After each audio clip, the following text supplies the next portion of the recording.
एक महिला जो 7 महीने की गर्भवती होती है, अपने पति को छोड़ चुकी होती है और अपने पिता के घर रहा करती है, लेकिन अचानक ही पिता बहुत ज़्यादा बीमार हो जाते हैं। उसका एक छोटा भाई भी होता है, वो भी बीमारी से जूझ रहा होता है। घर में कोई कमाने वाला नहीं होता, खाने को भी यहाँ पर लाले पड़ जाते हैं। अब यहाँ पर ये महिला जिसका नाम रीना होता है बहुत ही ज़्यादा परेशान हो जाती है।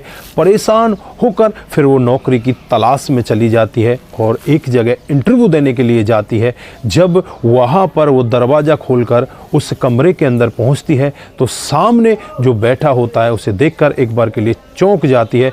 उस सामने बैठा हुआ व्यक्ति कोई और नहीं होता, उसका तलाकशुदा पति होता है।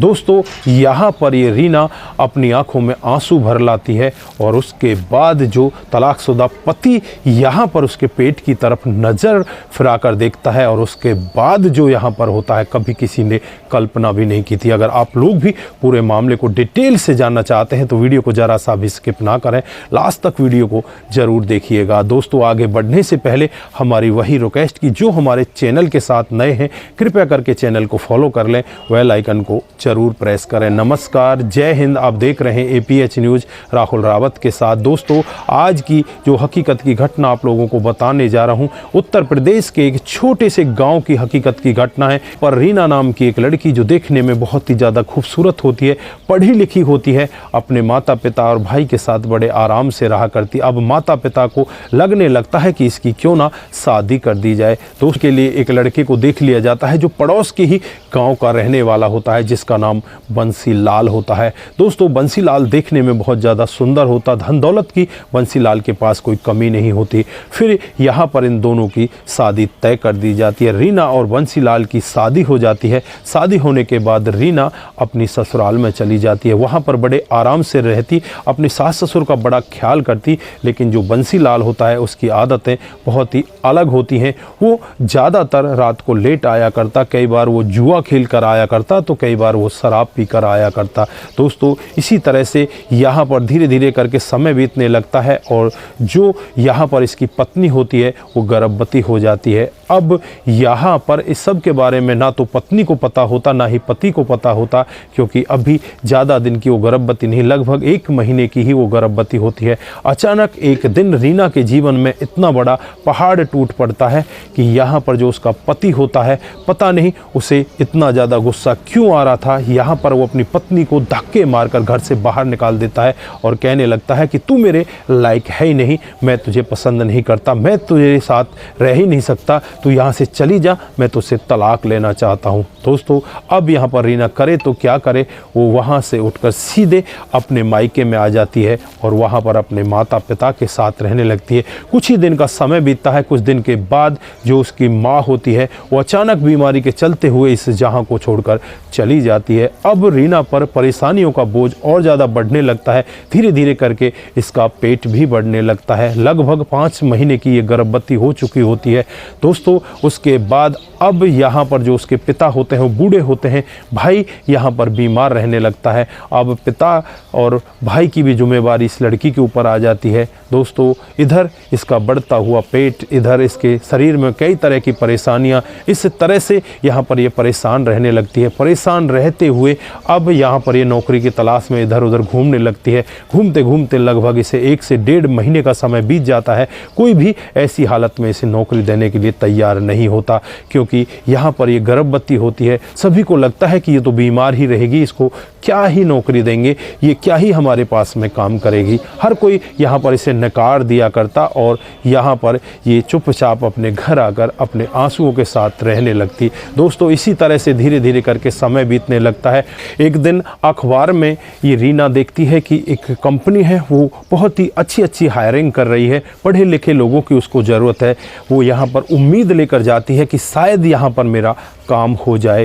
दोस्तों, उसके बाद यहाँ पर रीना अपने घर से सीधे उस नौकरी के दफ्तर में पहुँच जाती है और वहाँ जाकर जो इंटरव्यू लेने वाला होता है उसे देखकर अपनी आंखें नम कर लेती है, अपना चेहरा नीचे डाउन कर लेती है। दोस्तों, जो सामने बैठा होता है वो उसका वही पति होता है जिसने धक्के मारकर उसे घर से बाहर निकाल दिया था।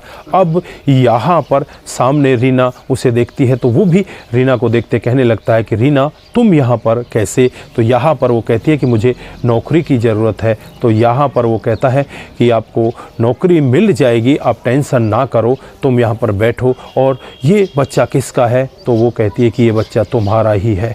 तो यहाँ पर वो कहता है कि कोई बात नहीं, तुम्हें नौकरी भी मिल जाएगी, तुम्हें सब कुछ मिल जाएगा। लेकिन यहाँ पर रीना कहती है कि ऐसा कैसे हो सकता, मुझे फ़िलहाल नौकरी की ज़रूरत है, मेरे बच्चे का और मेरा पेट भरना बहुत ज़रूरी है। अगर हम लोगों को नौकरी नहीं मिलेगी तो हम भूखे मर जाएंगे। दोस्तों यहाँ पर जो उसका पति होता है वो अपनी आंखों में आंसू भर लाता है, अपनी गलती का एहसास करता है और कहने लगता है कि रीना मुझसे बहुत बड़ी गलती हुई है, माफ़ कर दे, मैं अब यहाँ पर तेरे साथ ही रहना चाहता हूँ, अपने बच्चे को मैं अपनाना चाहता हूँ, तुझे भी मैं अपनाना चाहता हूँ, रीना मुझे माफ़ कर दे। तो रीना यहाँ पर उससे कहती है कि फ़िलहाल मुझे नौकरी की ज़रूरत है, मुझे नौकरी दे दो, बाकी मैं बाद में सोच कर बताऊँगी। दोस्तों यहाँ पर उसका इंटरव्यू तो होना ही क्या था, उसको नौकरी दे दी जाती है। और यहाँ पर जैसे ही अगला दिन आता है, अगले दिन यहाँ पर उसके पेट में दर्द होने लगता है और फिर यहाँ पर जो बंसीलाल होता है उसे भी रात भर नींद नहीं आती कि वो अपनी गर्भवती पत्नी को ऐसे कैसे छोड़ सकता है। वो फिर अपनी ससुराल में जाता है और ससुराल में जाकर अपने ससुर से माफ़ी मांगता है और यहाँ पर वो अपनी पत्नी को लेकर नज़दीकी हॉस्पिटल में ले जाता है। वहाँ जाकर बच्चे का चेकअप कराता है, पत्नी का चेकअप कराता है, सारे टेस्ट वगैरह कराता है और उसके बाद अपनी पत्नी से कहता है कि तुम्हें मैं अपने साथ अपने घर ले जाना चाहता हूँ, क्या तुम मेरे साथ चलोगी। दोस्तों यहाँ पर पत्नी की आंखें भी नम होती हैं और नम आंखों से वो कहती है कि मैं तो हमेशा ही तुम्हारे साथ रहना चाहती थी, लेकिन तुमने ही मुझे धक्के मारकर भगा दिया था। दोस्तों फिलहाल यहाँ पर पति पत्नी एक हो जाते हैं और जो यहाँ पर इस लड़की का बीमार पिता होता है वो भी यहाँ पर बहुत ज़्यादा खुश होता है और कहने लगता है कि आज मैं बहुत ज़्यादा खुश हूँ कि मेरे दामाद ने मेरी बेटी को अपना लिया।